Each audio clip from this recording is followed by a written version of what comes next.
जय महाकाली आयो गोरखाली के नारे के साथ दुश्मनों पर टूट पड़ने वाले गोरखाओं को भारतीय सेना का सबसे खतरनाक रेजिमेंट माना जाता है। आज मैं गोरखा रेजिमेंट के इतिहास के बारे में बताने का प्रयास कर रहा हूँ। पहाड़ों सा मजबूत इरादा रखने वाले गोरखा जवानों का संकल्प कायर होना गंदा मरनू रामरो अर्थात कायर होने से मर जाना अच्छा है। नमस्कार, मैं आज आप लोगों के समक्ष भारतीय सेना में नेपाली गोरखाओं का योगदान के संदर्भ में बात करूंगा। जैसा कि आप जानते हैं कि नेपाली गोरखा सैनिकों को भारतीय सेना में सैनिक से लेकर के अधिकारी तक में शामिल होने की छूट है। भारतीय सेना में सबसे पहले नेपाली सैनिकों का योगदान के संबंध में जो उल्लेख प्राप्त होता है वह है महाराजा रणजीत सिंह की सेना में। महाराजा रणजीत सिंह की सेना में लाहौर में कुछ नेपाली सैनिक शामिल थे जिन्हें लाहुल या फिर भाग्य के सैनिक कहा जाता था। नेपाली सैनिकों का औपचारिक रूप से प्रवेश ब्रिटिश भारत में अंग्रेजों द्वारा एक नई रेजिमेंट बनाई गई 1815 में 24 अप्रैल 1815 नेपाली गोरखाओं का भारतीय ब्रिटिश सेना में औपचारिक रूप से प्रवेश हुआ और तब से वह अपनी बहादुरी के बल पे अपना योगदान ब्रिटिश सेना में देते रहे। 1915 के समय तक गोरखा सैनिकों की 10 रेजिमेंट बन चुकी थी।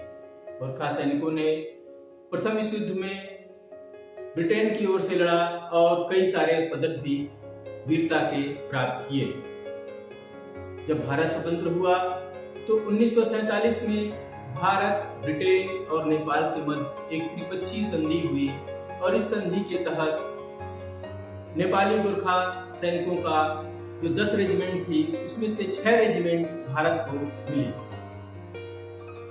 और 7वीं और 10वीं रेजिमेंट के सैनिकों को समायोजित करने के लिए भारत ने एक और रेजिमेंट की स्थापना की, क्योंकि वे सैनिक ब्रिटेन की सेवा में नहीं जाना चाहते थे और इस तरह से भारत में एक और 7वीं रेजिमेंट बनी। वर्तमान समय में 43 बटालियन गोरखा सैनिकों की है और वह अपना योगदान दे रहे हैं। गोरखा सैनिकों की वीरता से प्रभावित होकर ही जनरल मानेक शॉ ने कहा था कि यदि कोई यह कहता है कि उसे डर नहीं लग रहा है तो या तो वह झूठ बोल रहा है या फिर वह गोरखा है। गोरखा सैनिकों का योगदान वीरता से भरा रहा है।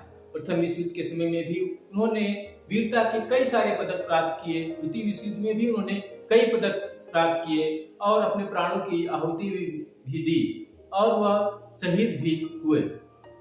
9 गोरखा राइफल के नेपाली मूल के जवानों को अब तक 9 विक्टोरिया क्रॉस, 1 अशोक चक्र, 5 PVSS, 5 महावीर चक्र समेत कई पुरस्कार मिले। वर्तमान समय में अग्निवीर योजना के तहत गोरखा सैनिकों की भर्ती की बात की जा रही है। गोरखा सैनिकों की भारत में गोरखा सैनिकों की भर्ती गोरखा सोल्जर पैक्ट 1947 के तहत होती है, जिसमें यह निश्चय किया गया कि भारत और ब्रिटिश सेनाओं में गोरखाओं को समान अवसर प्राप्त होगा, समान लाभ, समान स्थायित्व दिया जाएगा, कोई भेद नहीं, गोरखाओं के हितों का ध्यान रखा जाएगा। इस संधि के तहत जो और भी बातें तय हुई वो ये हैं: भारतीय और ब्रिटिश सेनाओं में गोरखा सैनिकों की नियुक्ति नेपाली सिटीजन के तौर पर ही होगी। उनके सभी धार्मिक और सांस्कृतिक भावनाओं का ख्याल रखा जाएगा। ये सेना में समान वेतन, समान भत्ते और पेंशन के भी हकदार होंगे। हर 3 साल में लंबी छुट्टी अपने देश जाने के लिए मिलेगी। इस संधि के तहत ही गोरखा सैनिकों की भारत और ब्रिटेन में नियुक्ति होती है। दोस्तों, वीडियो पसंद आए तो लाइक, सब्सक्राइब और शेयर अवश्य कीजिए।